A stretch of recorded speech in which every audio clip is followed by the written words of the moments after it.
Good morning, আমার নতুন একটি ব্লগে তোমাদের অনেক অনেক স্বাগত। আশা করি ভালো আছো, আমিও ভালো আছি।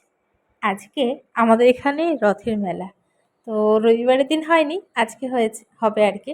তো সকালবেলা রান্না বান্না শুরু করেছি। আজকে আমি পনির করছি, আর পনিরটা ভিজিয়ে রেখেছি ভেজে গরম জলে। আর কাজু বাটা, আদা বাটা আর জিরে বাটা, লঙ্কা বাটা দিয়ে করছি, খুব টেস্টি হয়। তো ওটা খেয়ে আমার ছেলে বলছিল, মা সব থেকে ভালো রান্না করেছে তুমি পনির, এতদিন যা রান্না করেছে সব কাজু বাদাম দিয়ে। আর এখানে মেয়ে উঠে গেছে, ওকে খাইয়ে দিলাম এখনই। আর আমার স্নান পুজো হয়ে গেছে, তো মা উঠতে উঠতে ভাবলাম যে স্নানটা করে নিই আর পুজোটা দিয়ে নিই, তো মাও কিনে থাকতে পারবে। তো এখন এত তাড়াতাড়ি কেন করছি বলো তো? এখন বাজে হচ্ছে মানে 10টা বাজেনি, 9:45 বাজে। আর আজকে যাব মিটিংয়ে, অনেক মানে 10টার মধ্যে মিটিংয়ে পৌঁছাতে হবে। তো রেডি হয়ে নিয়েছি, এখন একটু মাথাটা আঁচড়ে বেরিয়ে পড়বো। তো চলো। তো আমি রান্নাবান্না কমপ্লিট করে নিয়েছি, করে স্নান টান করা হয়ে গেছে। তারপরে এই যে দেখো, বরমশাই খেতে এলো আর মেয়ে বসে গেছে ওর বাবার সাথে। আর এদিকে বরমশাইকে দিয়েছি হচ্ছে ভাজা আর হচ্ছে ডাল দিয়ে, আর বলছে চানাচুর দাও। এবার চানাচুর দিয়েছি, অনেক দিন আগে আনা হয়েছিল, তো ড্যামেজ হয়ে গেছে।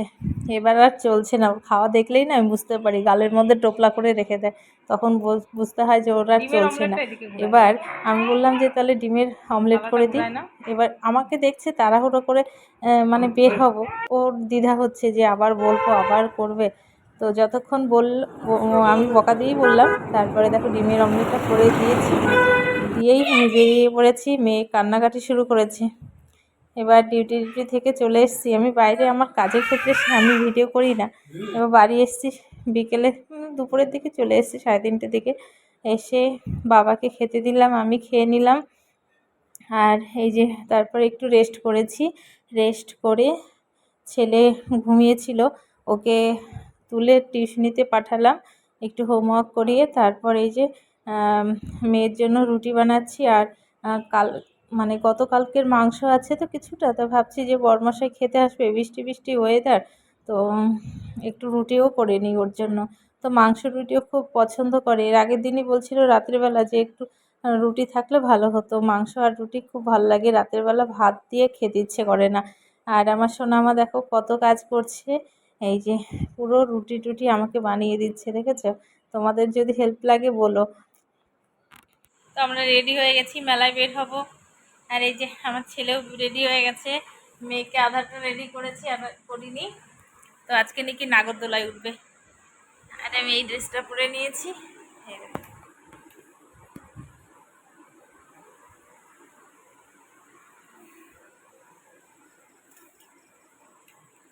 চলো মেলায় গিয়ে তারপরে দেখা হবে। আর এই ঘরে মা রেডি হচ্ছে।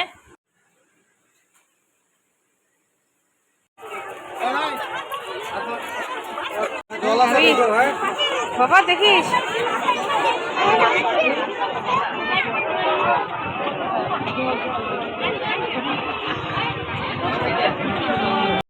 তো আমার ছেলে আর হচ্ছে বাড়ির যে ভাড়া থাকে ওই দিদিভাইয়ের ছেলে, দুজনেরই কি মানে নাগরদোলায় চড়বে। এবার বিশাল নাগরদোলা এসছে যেন।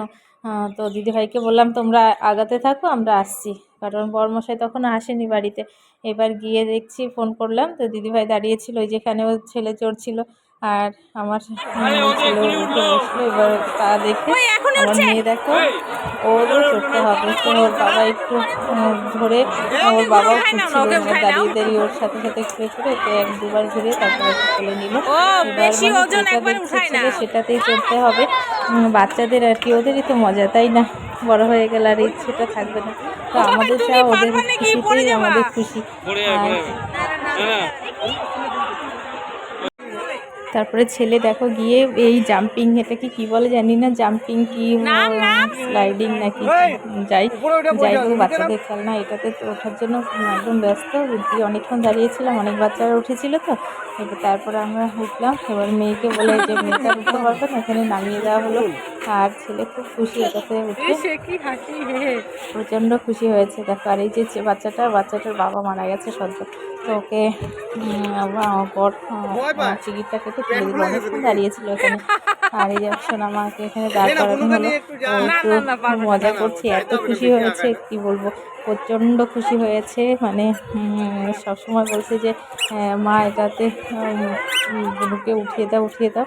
তো যাই হোক, দুই ভাই বোন দেখো এত খুশি হয়েছে।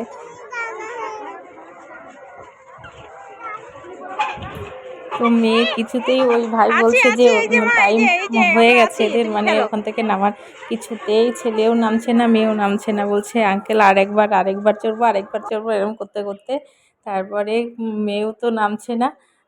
তো অনেক বাচ্চারা পরে উঠে গেল। এবার ভাবছি যে কার গায়ে কে পড়ে, তখন বিপদ হয়ে যাবে। ছোট বাচ্চা বলতে পারবে না কিছু না, তার থেকে আগে ভাগে নামিয়ে নিয়ে ও কি করবে বুঝে পাচ্ছে না, শুবে না ও বসবে না লাফাবে।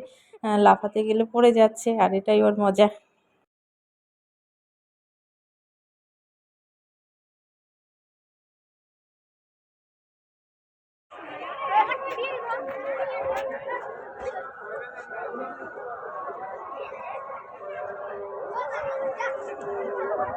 তো এখান থেকে এসে এই যে গান গান দিয়ে বেলুন ফাটানো, এটা বরমশাইও খুব ভালো করলো, আমার ছেলেও ভালো করলো, কিন্তু আমি একটাও মারতে পারলাম না।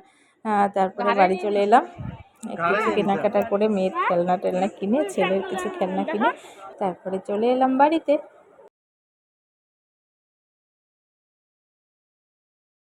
তো বাড়িতে এসে দুজনের জন্য দুটো কি বলে এটাকে, কি লাইট যেন বলে, সেটা কিনে নিয়ে এসেছি। দুজন দেখো জ্বালিয়ে দিয়ে বসে আছে, এটাই মজা না? আর বড়মশাইয়ের এদিকে মন খারাপ, কারণ দোকান বন্ধ করার টাইমে ছিল না বাড়িতে, কোথাও গেছিল শ্বশুরমশাই, রাগ করে তো মেলাতে যায়নি। এখন বাজে 12টা 5 দেখো।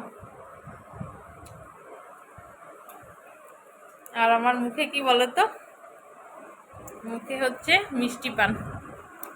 মেলায় গেলাম, এবার আসার পথে মিষ্টি পানের দোকান, তো বড়মশাই বলছে মিষ্টি পান খাবে। আর আমি ছোট থেকে মানে মেলাতে গেলে মিষ্টি পান আমার কিনতেই হবে। তো বাচ্চারা ভীষণ মজা করলো দেখলে। আর এখন এই দেখো আমার বিছানার অবস্থা, এখন বিছানাটা ঝেড়ে ঝুড়ে মশারিটা টানিয়ে শুয়ে পড়বো। 12টা 5 হয়ে গেছে, ছেলের সকাল স্কুল আছে। একটা মিষ্টি পান 3জনে খেলাম। ছেলেও বললো মা আমাকে একটু দাও, খেয়ে বলছে মা দারুণ সুন্দর গন্ধ। আর বরমশাই খেলো। তো চলো আজকের মতো এ পর্যন্তই, ভালো থেকো সুস্থ থেকো। আর আমাদের রথের মেলা আজকে কেন বলো তো, রবিবারে হাটের দিন, যার জন্য রবিবারে হয়নি, সোমবার দিন মেলাটা হচ্ছে। পুজোর কালকেই হয়ে গেছে। সব মিলে খুব ভাল লাগলো, খুব টায়ার্ড লাগছে এখন। টাটা।